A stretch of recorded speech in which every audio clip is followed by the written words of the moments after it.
right, I needed a few things from Walmart this morning.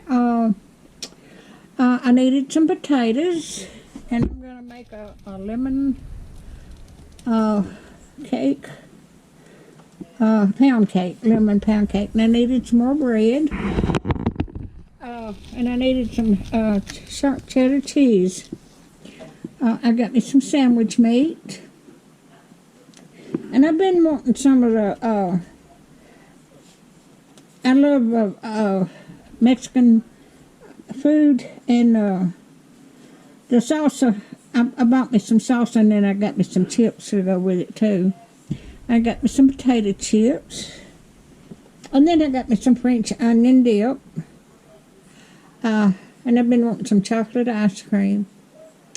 I've got a bag of oranges and a bag of onions, so that's all I needed today. So I'm going to get this downloaded to YouTube, and this will come out Monday morning. If you like my videos, just like, share, and subscribe, and hit that little bell when you want to be notified when I got another video coming out. Thank y'all so much, and have a wonderful weekend.